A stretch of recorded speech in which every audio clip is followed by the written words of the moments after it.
Bienvenidos a Misterios en la Intimidad. El tema de hoy es un tema no nuevo, nos hemos referido a él en otras ocasiones y con toda seguridad volveremos a hacerlo, porque es más frecuente de lo que parece. Me refiero a los fenómenos de poltergeist o casas encantadas, si ustedes prefieren llamarlo así. Casas de las que en este momento hay más de una aquí en Madrid, en la que están sufriendo toda una serie de experiencias sobrecogedoras, a pesar de que la palabra poltergeist venga a significar algo así como espíritus burlones. Realmente esas casas o esas familias que se ven visitadas por ese tipo de entidades, si es que es en definitiva esa la explicación, la realidad es que no lo viven como una broma, sino como algo mucho más terrible, mucho más siniestro y a veces doloroso, como veremos en algunas ocasiones. Vamos a hacerlo hoy, vamos a mantener la tertulia partiendo de un reportaje que han hecho dos de los invitados y colaboradores habituales de este programa, a los que luego les volveré a presentar, sobre un caso sucedido en la provincia de Guadalajara, concretamente en Albalate de Zorita. Vamos a ver las imágenes para que ustedes conozcan el lugar y sobre la marcha también tengan información sobre lo que ahí ha sucedido y al parecer sigue sucediendo. Vamos a verlo si nuestro realizador lo tiene ya previsto.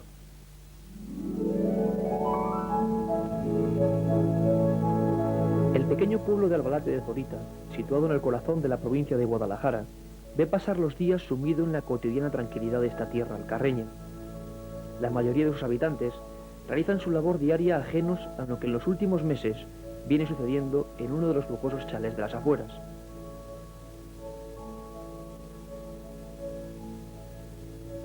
La Villa 6 y Pico es la residencia solariega de los Pallés Sotomayor.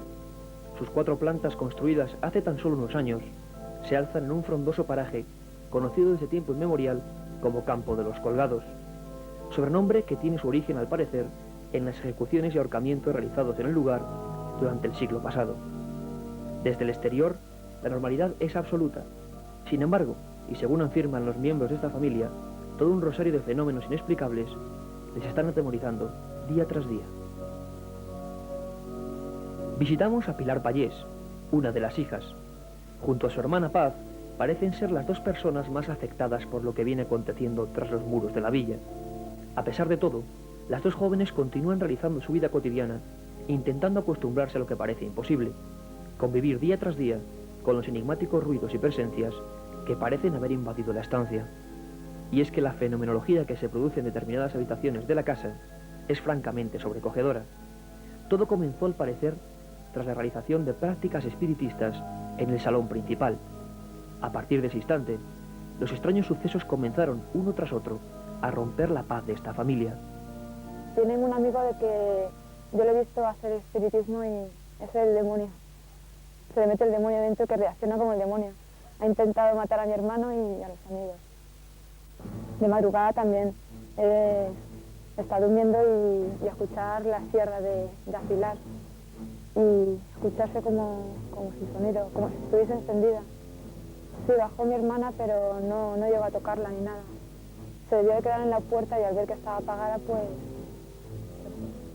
una temporada que veníamos muy poco y se notaban cambios de subida de consumo de luz a la temporada que solemos venir, ¿no? Era más cara la factura que cuando veníamos y estábamos aquí.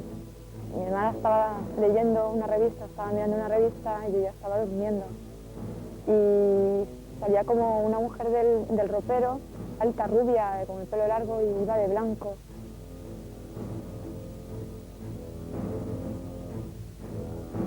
El salón principal era, para Pilar Pallés, el foco de donde surgían los inquietantes fenómenos.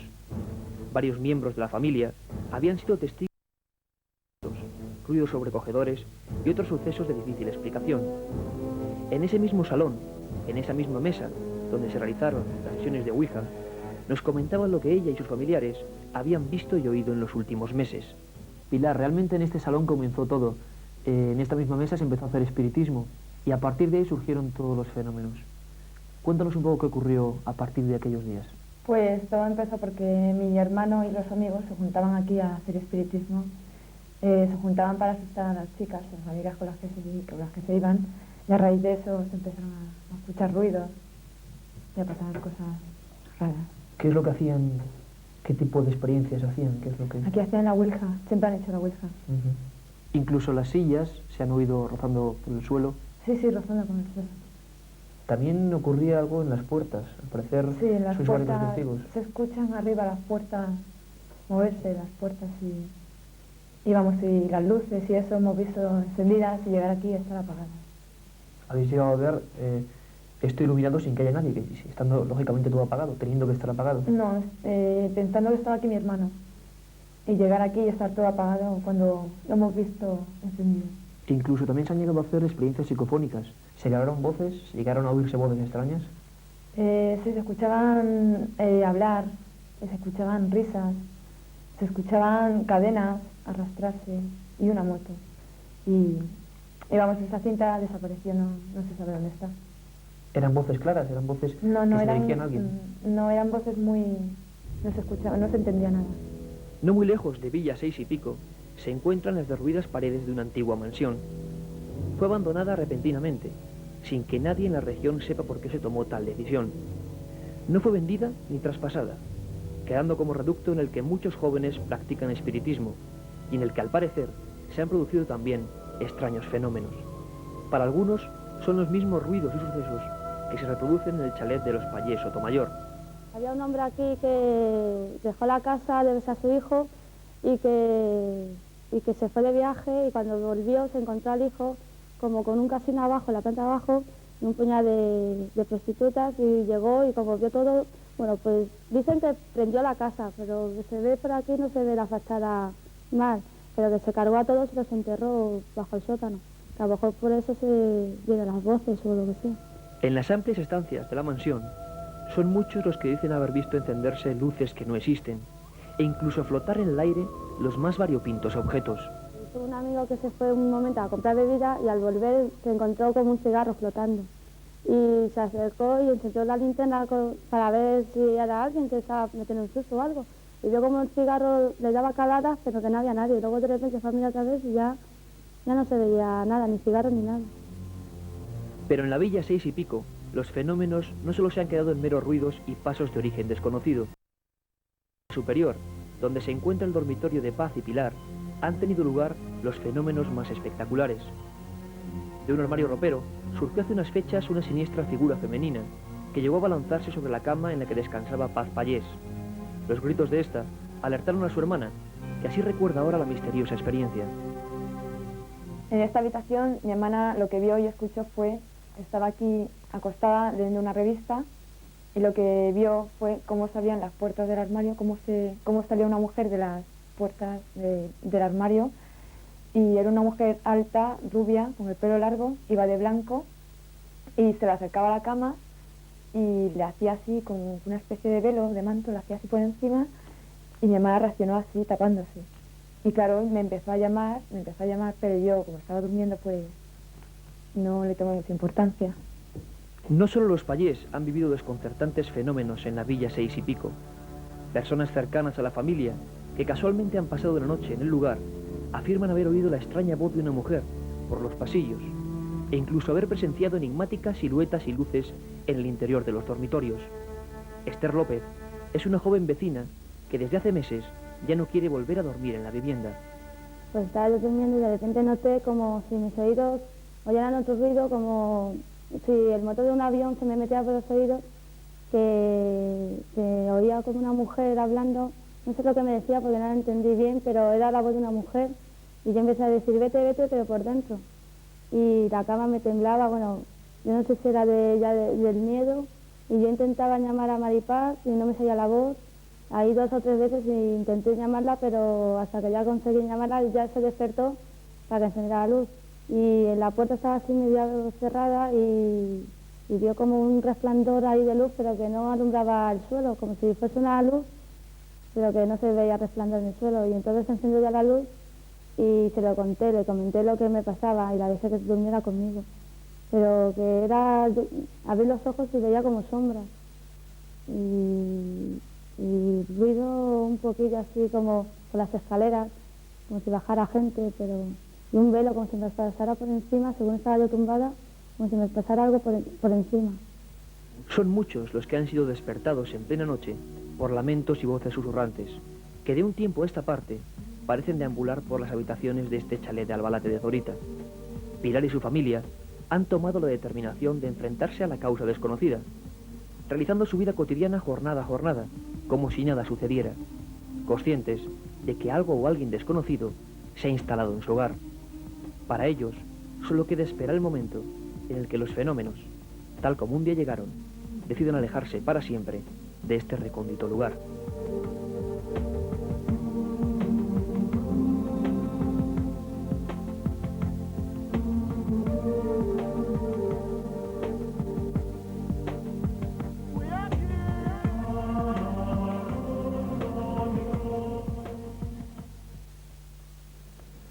Bueno, en síntesis, estos son los hechos recogidos a través del reportaje. Un reportaje yo creo que bastante completo y bastante bien hecho. No lo había visto hasta este momento y la verdad es que me ha gustado. Lo hacéis muy bien, ¿eh? Bueno, los invitados en esta tertulia de hoy son Lorenzo Fernández, a quien ya conocen ustedes sobradamente, que es uno de los responsables de la investigación y de ese reportaje. Tenemos a una invitada nueva en esta plaza y espero que no sea la única vez que vaya a venir, sino que venga otras muchas veces más, que es Clara Tahoces. Clara Tahoces investiga estos temas desde hace mucho tiempo, a pesar de ser tan joven. Su especialidad es la grafopsicología, pero bueno, entre los otros temas que la apasionan y que la han llevado a investigar y a moverse mucho está precisamente el de los poltergeists y las casas encantadas. ¿Por qué te gustan? Pues quizás porque dentro de los poltergeists se pueden observar muchos fenómenos que a lo mejor por separado te cuesta más trabajo ver. Quizás por eso. Bien. Luego hablaremos con más detenimiento de tus motivaciones, ¿eh? Pues es Iker Jiménez, cuya varonil voz han escuchado de fondo en el reportaje. Iker, ¿qué tienes después de la visita a ese lugar y de la investigación que Lorenzo y tú habéis hecho? Pues era un caso realmente curioso y nos enteramos en unas horas, fue algo muy de actualidad, está ocurriendo ahora mismo, que es lo interesante de estos casos, que casi siempre llegas y nunca se vuelven a reproducir los fenómenos. Pero así en síntesis me pareció una cosa bastante interesante porque me sorprendió en parte la frialdad con la que esta hermana, otros miembros de la familia, nos aseguraban lo que estaba ocurriendo, es decir, no tenían ningún miedo a ser grabados y no creo que por un sentido de publicitarse, ni mucho menos, sino porque estaban absolutamente seguros de lo que ocurría. Y como tú has comprobado, Fernando, los fenómenos son muy variados y no solo hablaríamos de poltergeist, movimiento de objetos, sino apariciones en el mismo lugar. Un caso completito, digamos. Bueno, vamos a empezar a conversar. Yo advierto a Clara que esto es una tertulia desinhibida. A veces nos insultamos, pero de una forma no excesivamente violenta. Y en general tratamos de que esto sea ilustrador para nuestros espectadores y al mismo tiempo divertido para los que estamos participando aquí. Venga, sin más preámbulos, cuéntame, ¿qué opinión te merece? ¿Este caso lo conocías o no? No. ¿Qué opinión te ha merecido a través del reportaje? ¿Qué te llama la atención? Pues bueno, de entrada felicitaros por el reportaje, que está bastante bien. Y bueno, pues veo que es un caso con una fenomenología muy variada, ¿no? Por lo que hemos podido escuchar. Y parece que hay unos componentes que pudieran también indicar cierta sugestionabilidad por parte de los testigos. Pero claro, luego hay una serie de fenómenos que quizás hayan desencadenado esa sugestionabilidad. Eso es lo que habría que ver, porque quizás en el tema de los poltergeists lo que se produce muchas veces es un fenómeno real, físico, y de ahí ya se desencadena un mare magnum que ya no se sabe bien si es parte sugestión o parte realidad, ¿no? Bueno, vamos a ver, Lorenzo. Primero, ¿por qué no se oye tu voz y no sales tú en imagen? ¿Por qué Iker se ha dedicado a chupar cámara, como se dice en este medio? Cuenta la verdad. Mi voz no es tan varonil como la de Iker, entonces tenía que... No, es que cuenta la verdad, hombre. No, es cierto, es cierto. No, es que quería chupar cámaras, yo quiero seguir más que tú y... Sí, lo comprendo. Hay que decir que a partir de ahora saldremos los dos constantemente. Fue Sí. la primera prueba. No, Apunta. juntos los dos al mismo tiempo y como si fuerais el dúo dinámico o alguna cosa de esas. Nuestro fino. Bueno, El gordo y el flaco. oye, Lorenzo. Gordo. Lorenzo y bueno, y todos, y ya sabéis que no me apetece andar haciendo preguntas, sino que habléis entre vosotros también. A mí hay un aspecto que me parece destacable, entre otros muchos, y que es casi una norma, es algo, si no habitual, al menos muy frecuente en casos de poltergeist. Y es que estos comienzan a partir de celebrarse en ese lugar sesiones de Ouija, que es algo muy común, es algo muy frecuente, que muchos chavales hacen como un juego, pero que al parecer es algo más que un juego. Abre una especie de puerta o vaya usted a saber qué, o fomenta la capacidad de sugestionarse o de producir fenómenos paranormales por los que están allí. Y bueno, yo preguntaría pues a ti mismo, como Iker no te dejaba hablar en el reportaje, quítate ahora y cuéntanos, ¿qué opinas tú? ¿Qué es lo que pasa? ¿Por qué la Ouija o prácticas de ese tipo son el prólogo para que sucedan fenómenos de este tipo?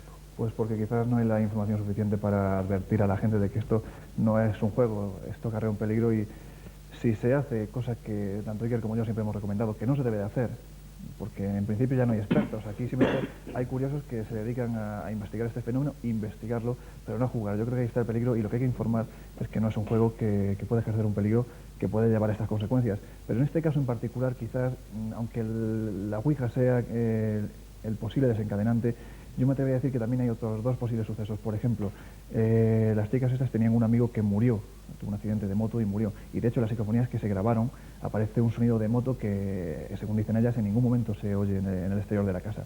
Otro posible desencadenante es la historia de la propia casa. Este chalet está sentado sobre un terreno que antaño, en el siglo pasado, era conocido como el campo de los colgados, porque parece ser que fueron ejecutados y ahorcados gente en aquel mismo lugar. Y luego ya, pues, el hecho en sí de la Ouija, el hacer espiritismo de una manera descontrolada a modo de juego que si realmente se desencadena algo, al desencadenarlo, si se hace como un juego, no se puede controlar y quizás genera eso. Es lo que yo pregunto, el que la Ouija se considere un juego o no, pues bueno, en este caso es lo de menos.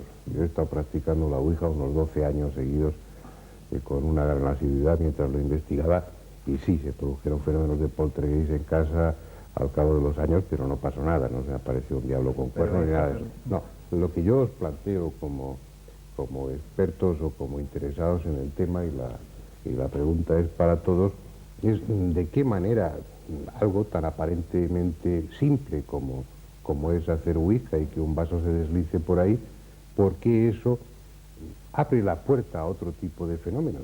En esa casa no había sucedido nada, como en tantas otras. Comienzan sesiones de Ouija.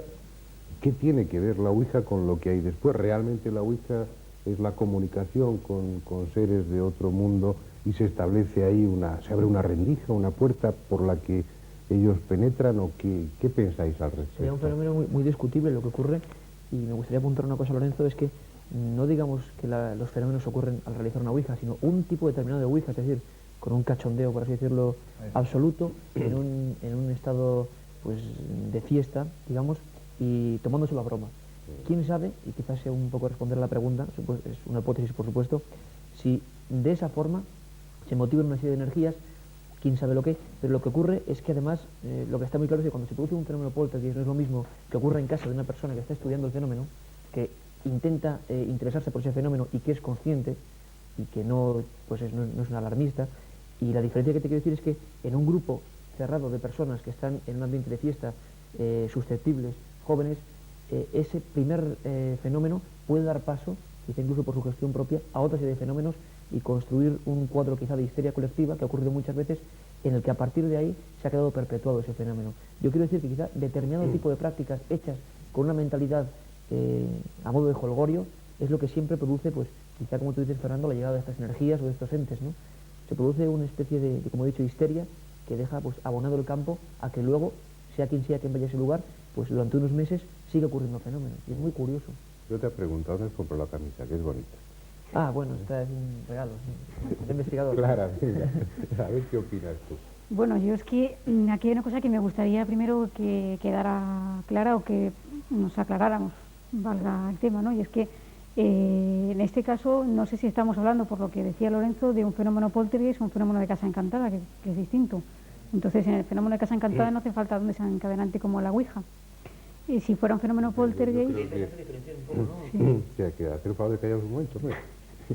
Que yo quiero, porque seguramente muchos de los espectadores no entienden ese matiz que separa o que diferencia las casas encantadas de los fenómenos de poltergeist. ¿Por qué no lo explicas? ¿Qué diferencia hay? Bueno, pues la diferencia básica es que en el fenómeno de casa encantada va asociado a un lugar concreto en el que han sucedido una serie de hechos trágicos o desagradables que pueden haber quedado impregnados.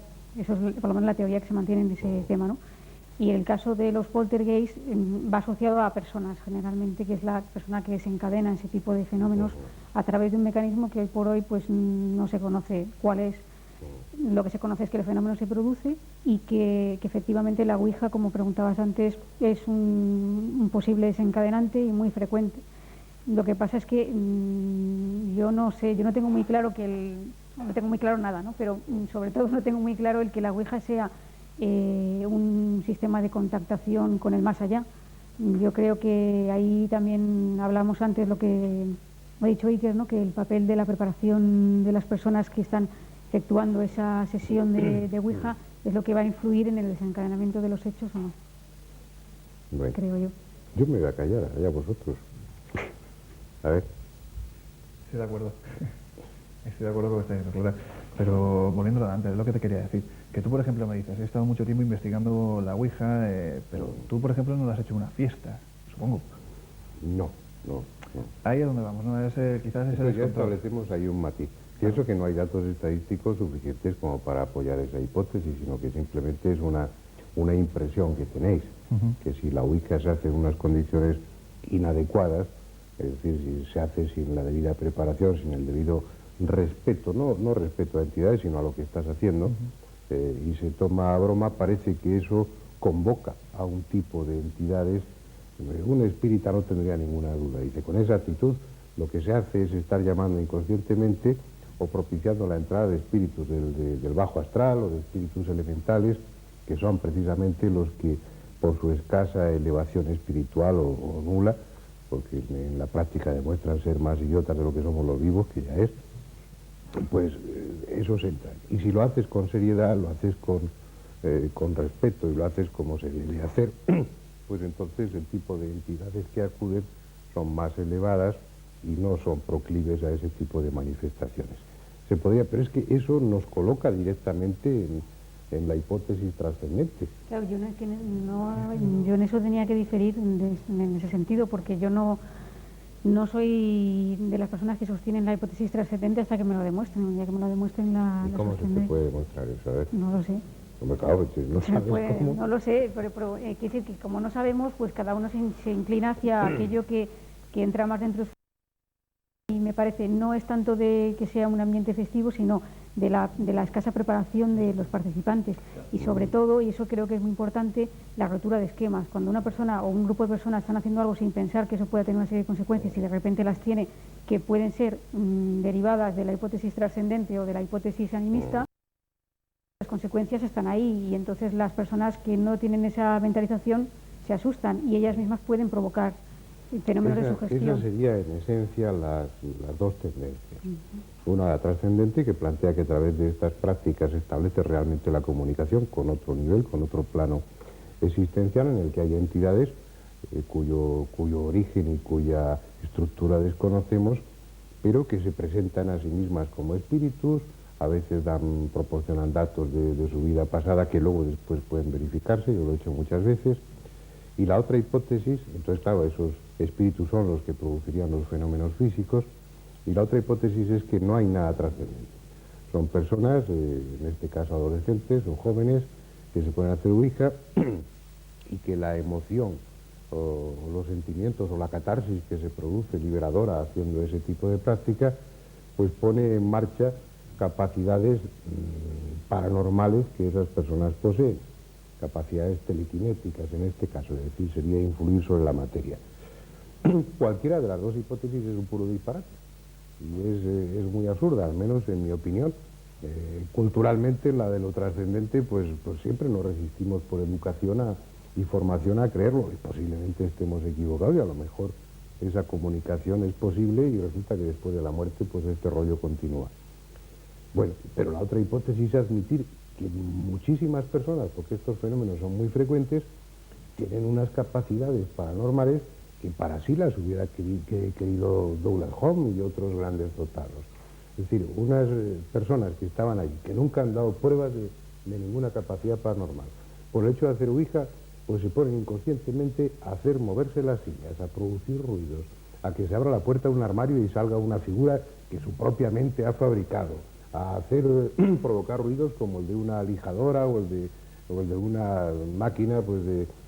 Bueno, eso implica que todos somos una especie de Superman en potencia, ¿no? Yo creo, Fernando, si es esa la realidad, pues vamos a hacer todo su hija para así dar salida a esos tremendos poderes, ¿no? Tampoco eso, Fernando. Piensa que, bueno, tú también, bueno, sabes de eso más que yo, que son muchos los fenómenos poltergeist en los que no se ha utilizado ninguna ouija, que se han desencadenado y que por lo general se tiende a pensar como primera hipótesis, que la persona que desarrolla, que siempre dentro de ese fenómeno hay alguien dentro de esa casa que desarrolla ese misterio, ese fenómeno. La hipótesis que, bueno, que mantuvieron otros, muchos, entre otros Hans Bender y otros parapsicólogos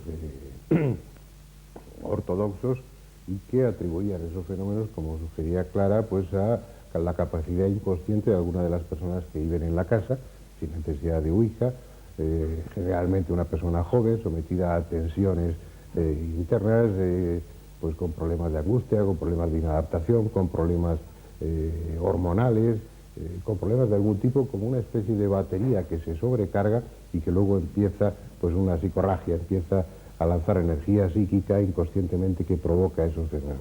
Esa hipótesis, como entra dentro de lo racional, pues ha sido muy admitida y muy considerada, pero la verdad es que en otros muchos casos ni adolescentes ni historias. A lo mejor es una septuagenaria la que está sirviendo como canal.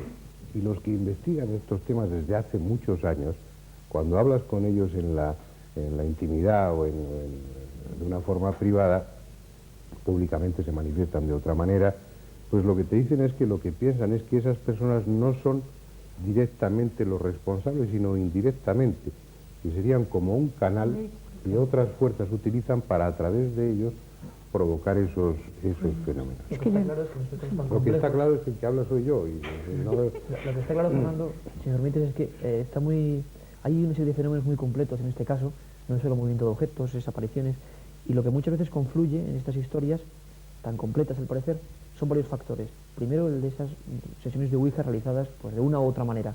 Segundo, un pasado curioso del lugar, de la casa. Tenemos casos, por ejemplo, como el de Belmet o otros muchos en el que se dan no solo un factor ni dos, sino incluso tres. Ese pasado extraño en el que la gente dice, quién sabe, quizá parte de una fábula o no, que hubo ahorcamientos en ese lugar. Comprobamos que al parecer eso decían las gentes del pueblo. Y otro factor importante, que es la receptividad de una persona.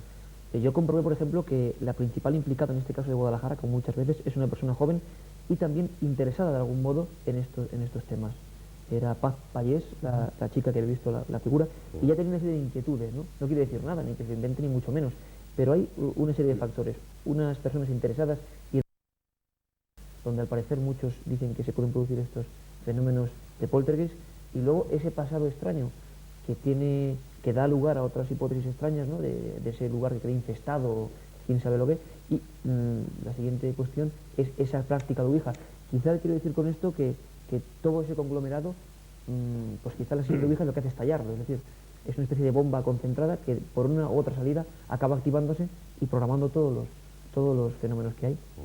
Hombre, yo entiendo que es difícil ser muy tajante en una respuesta y decir fenómeno dentro de lo natural o dentro de lo sobrenatural, por utilizar un término tal vez inadecuado. Todo lo que sucede es natural, si no, no sucedería, aunque no lo entendamos, aunque no lo comprendamos en este momento. Pero claro, tú, al establecer esa diferencia entre casas encantadas y fenómenos de poltergeist, das a entender que se pueden producir fenómenos que están vinculados a hechos trágicos o de un gran contenido emocional, como pueden ser asesinatos o cosas de ese tipo, ¿no? Lo que pasa es que esa distinción no la hago yo, es la distinción que se hace, por lo menos se ha establecido desde siempre, ¿no?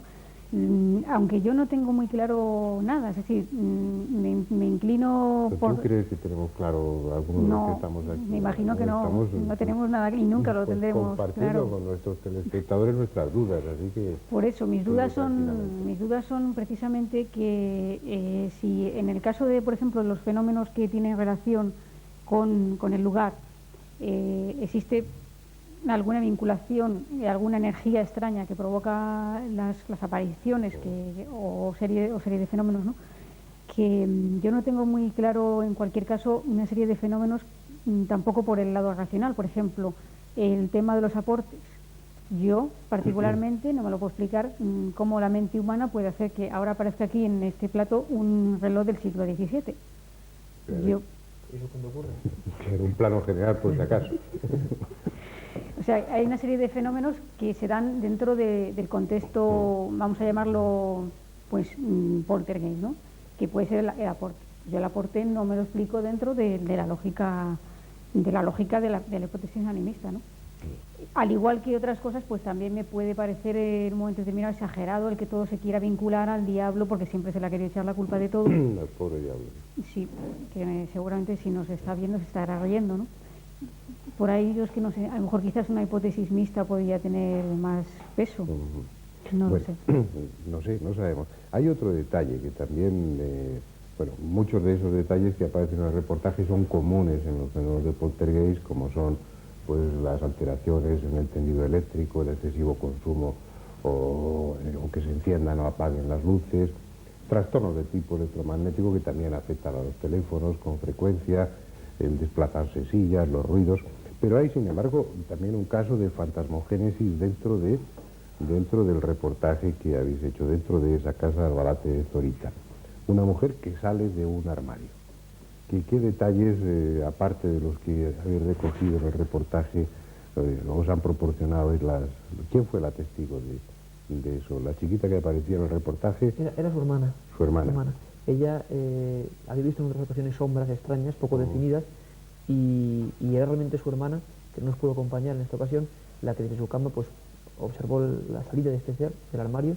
Lo curioso, y eso lo sabéis bien vosotros, es que muchas veces se cuenta que estos seres aparecen pues atravesando paredes o porque son etéreos, ¿no? Sin embargo, en esta ocasión lo curioso es que el armario se abrió de par en par y luego salió este ser como si fuera un ser físico, ¿no? Que empujara el armario. Este ser que está descrito como una mujer, ¿de qué características? Una mujer alta, una mujer muy rubia. alta, rubia, y es curioso porque la mujer no está perfectamente, es decir, la testigo lo llamaba mujer por ser un ser muy alto y con el pelo rubio, con las facciones muy huesudas, muy bien definidas y con unos mantos.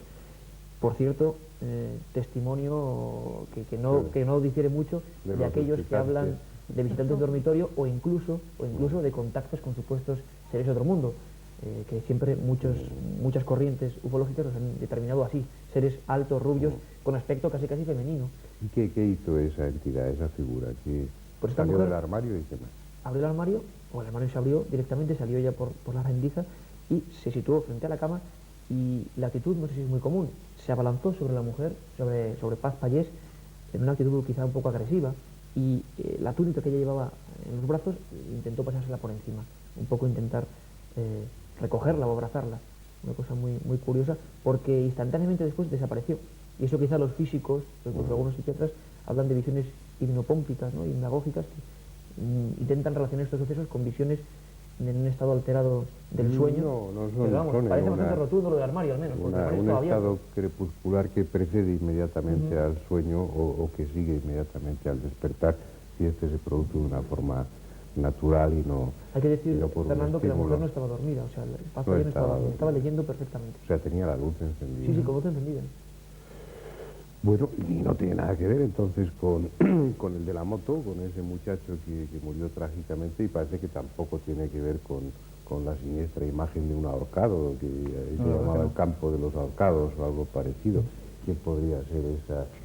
No lo sé. Esta no la identificó con nadie. Esa fue la conocido. pregunta que le hicimos, que si la identificaba con alguna persona, algún familiar o algún amigo. Nada, era incluso además, fíjate qué detalle que ya, como dice Iker, identificaron en ese ser una mujer, pues por los rasgos, por las formas del cuerpo, pero en realidad jamás le llegaron a ver ojos, nariz, boca, o sea, era una forma, una sombra blanca que se acercaba y que no llegaron a identificar si realmente era algún familiar, simplemente pues Se acercó a la chica esta y como apareció, desapareció. Yo sugiero ir buscando documentación de esas figuras, de esas damas blancas, de esas mujeres que son, aparentemente mujeres que son bastante frecuentes ya casos de ese tipo, ¿no? Además, Se me acaba de ocurrir y dedicamos un debate, una tertulia de ese Como tema. un pequeño hecho te podría decir que no muy lejos de allí, en una zona, en un pueblo llamado Santiuste, Lorenzo y yo tuvimos la ocasión de ir persiguiendo precisamente una de estas damas blancas que había causado el pavor durante pues casi 20 años en una pequeña población muy cercana, al lado de un castillo. Toda la gente del pueblo parecía conocer la historia, pero no una historia medieval, sino de hace unos años, en la que una figura se aparecía, deambulaba, y era una mujer rubia con unas capas muy semejantes a la que hablaba esta mujer, de un chalet pues a unos 30 o 40 kilómetros, ¿no? ¿Y la cogisteis o no? No. Cogimos al diablo. O lo intentamos por lo menos. Bueno, ya no nos contaréis eso. Oye, Clara, cuéntanos. En pleno centro de Madrid tenemos un caso de aparición de mujer, también de blanco, en el famoso caso de la Casa de las 7 Chimeneas, que dicen que aparece por el tejado, ¿no? Ha desaparecido ya la Casa de las 7 Chimeneas, ¿no? Ahora me parece que está en el Ministerio de Cultura, ¿eh? O sea, es la sede del Ministerio de Cultura, ¿no? Ya no se puede hacer, me imagino, un tipo de investigación profunda, ¿no? Porque ya antes fue, posteriormente o sea, anteriormente esto fue un banco, ¿no? Fue un banco, pero allí sí se reportan casos y testimonios desde hace un montón de años. Bueno, tú eres una enfebrecida seguidora de los casos de fantasmas y poltergeist y demás, ¿eh? Es un poco morbosilla, ¿no? Cuéntanos. No vamos a decir el apodo que tengo. Respeto hacia los televidentes. Bueno, es un apodo, una pequeña... Un apodo. Bueno, cuéntanos casos que tú hayas conocido que puedan, no sé, ilustrar o acompañar a este caso de hoy. Pues quizás en un caso que no lo he llegado nunca a divulgar porque las personas los testigos no han querido nunca, se traba precisamente, es una mezcla entre lo que hablábamos, un lugar con un pasado, por lo menos con una cierta vinculación hacia el mundo de los muertos, y por otra parte una sede de un centro oficial del Estado, ¿no? Por esas circunstancias por lo que esas personas no han querido divulgarlo, ¿no? Pero se trata de un lugar de trabajo, o sea, realmente no ha habido, no es una casa, aquí en Madrid, en el centro de Madrid, muy cerca de esa famosa Casa de las 7 Chimeneas, y allí pues la historia comienza porque esas personas que trabajan en ese centro un día, pues haciendo una especie de reformas, encuentran una serie de esqueletos, de huesos, que pertenecían, como posteriormente descubrieron, a una iglesia que estaba pegada a ese centro, ¿no? Esto quizás, no sé si anteriormente ya habían notado algunas cosas, sobre todo a nivel de sensaciones, ¿no? Y también mimofonías, ruidos de imitación de sonidos que realmente no se estaban produciendo, pero lo gordo empieza a raíz del descubrimiento de esos huesos, yo no sé si en parte influenciados por ese descubrimiento, ¿no? Y luego achacaban todo también a una compañera de trabajo, decían que era un poco la culpable porque esa compañera pues la despidieron por una serie de irregularidades y ellas estaban convencidas de que ahí la compañera de trabajo tenía algo que ver, ya entrando también, entroncando un poco la mezcla que se suele hacer generalmente por las personas que no tienen un conocimiento muy desarrollado de esos temas, ¿no? Que mezclan desde magia negra con espiritismo, con ouija, con el diablo, con todo, ¿no? Y lo cierto es que el fenómeno se estuvo produciendo durante bastante tiempo. Tuvimos grabación de psicofonías, no obtuvimos nada, pero a nivel de sensaciones esas personas siguen notando cosas, aunque no lo han querido divulgar por esto que comentamos, ¿no? Que es un sitio, un centro oficial del Estado. Y no el único, porque aquí en Madrid, supongo que como en otras ciudades, se da la circunstancia de que muchos edificios oficiales están instalados en antiguos palacios, en antiguas casas solariegas, que bueno, que es una magnífica forma de rehabilitarlas y dar una casas, y los fenómenos son bastante más frecuentes de lo que piensan. Lo que pasa es que, como comentaba Clara, pues se tiene un especial interés en que eso no se divulgue, pero bueno, yo conozco pues cosas que sucedían en el Ministerio, en el Museo Naval, en otros museos que tienen que ver también con el ejército, pues también han sucedido, y creo que siguen sucediendo cosas, Lo que pasa es que es muy difícil. Nosotros hace años publicamos algo que sucedía en el, pues no sé si era en la Diputación de Granada, también eso no es tan extraordinario como parece.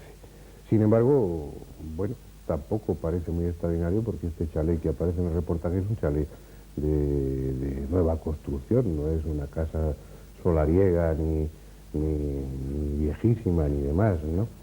Es decir, ese riesgo lo corremos todos. Lorenzo y yo pues estamos investigando un caso en Córdoba que es una casa que tiene 12 años y ahí el canal pues es una señora de 70 años, por eso comentaba. Es decir, el fenómeno es mucho más frecuente de lo que parece. Ya quedan pocos minutos, así que aportar algo porque a mí se me seca la boca. Precisamente, Fernando, en el número pasado de la revista Enigmas, Lorenzo y yo publicamos una noticia. Magnífica revista, por supuesto, la mejor, sin duda alguna. Sí. Publicábamos pues una noticia de un poltergeist ruidoso y terrible, muy aparatoso en Valdemoro, también en Madrid. Y es muy curioso el hecho de que esta familia, una familia marroquí, veía, el piso no era muy antiguo, veía una serie de sombras indefinidas, unos seres largos, aparentemente porosos, que deambulaban por los pasillos. Y es lo mismo que acaba contando esta muchacha, porque incluso esa compañera que sale entrevistada al final, que no era de la familia, allí había llegado a ver no solo visiones de mujeres rubias y altas, sino también esas sombras extrañas que deambulaban por los lugares. Además, muy curioso porque hay bastantes casos. Prometemos a los oyentes, a los televidentes de Canal 28, hacer un reportaje sobre un tremendo caso en Vallecas, donde también estas sombras sin forma, solo definidas como una silueta, empiezan a hacer de las suyas. Valdemoro, Vallecas, Guadalajara, aquí también. Es decir, los casos son frecuentes y siempre, inquietantemente, esas sombras extrañas que aparecen casi siempre en grupo, pues causan unos revuelos interesantes. Es otro punto interesante, ¿no? Tú mismo, Lorenzo, que llevas un rato callado. Yo lo que sí me gustaría decir breve es que cuando se producen este tipo de fenómenos, porque por ejemplo en el caso de Córdoba nos encontramos la inmersión dentro de esa casa de gente que todo lo curan y que se llenan los bolsillos arruinando a las pobres familias, lo que sí me gustaría decirles a los televidentes es que cuando se encuentren ante un caso de este tipo es que lo primero que no se pongan nerviosos. Ya sé que es difícil pedirlo, pero intentar mantener la calma y ponerse en contacto con gente que realmente les pueda ayudar, no con estos, por ejemplo, pues eso, que se intente poner en contacto con gente que realmente les pueda ayudar y gente que no les va a sacar nada de dinero. Lo que parece claro, como tú sugieres, es que cualquiera de estos casos, que de entrada pues son aparatosos, sorprendentes, inquietantes y en ocasiones terroríficos. Lógicamente aquel que está sufriendo esa experiencia, como ya comentaba en la introducción, pues lo que está deseando es que aquello deje de suceder. Su casa, que antes era un lugar tranquilo y confortable, pues de repente se ha transformado en un lugar inquietante.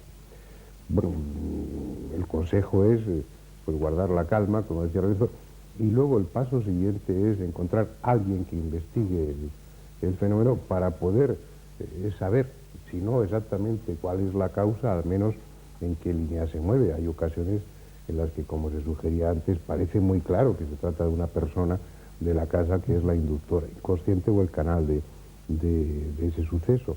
Pero antes de saber qué hacer, primero hay que saber a lo que uno se enfrenta. Por eso interesa que antes de ponerse en manos de gente pues que limpia la casa con inciensos extraños o de aficionados que exorcizan o todo ese tipo de cosas, primero que se haga una investigación por parte de... No entendemos nadie, sino de quienes ya tienen una experiencia y se toman el tema con tranquilidad, y luego después, cuando se sepa o por lo menos se intuya por dónde van los tiros, por decirlo así, aplicar el remedio que pueda resultar más conveniente. A veces es efectivo. En otras ocasiones les confieso que a pesar de la presencia de los investigadores y de las diferentes maniobras a las que se ha recurrido para terminar con el fenómeno, ha habido ocasiones en las que ha seguido y se ha prolongado durante años, hasta que fuese quien fuese el responsable de ese tipo de fenómenos, pues se cansó o desapareció de ese lugar. Bueno, vamos a dejar el tema aquí, es un tema atractivo. Yo acusaba a Clara de morbosa, pero en realidad yo lo soy más que ella. Y pienso que Iker y Lorenzo también de estos temas nos atraen especialmente, así que volveremos a ellos de vez en cuando. Y supongo que la semana que viene pues será otro tema distinto para ir variando, pero en cualquier caso les espero para que compartan con nosotros esta tertulia y que bueno, que cuando menos pues pretende entretenerlos y si de paso les proporciona alguna información sobre estos temas tan extraños y tan controvertidos, pues mejor. Hasta la próxima semana.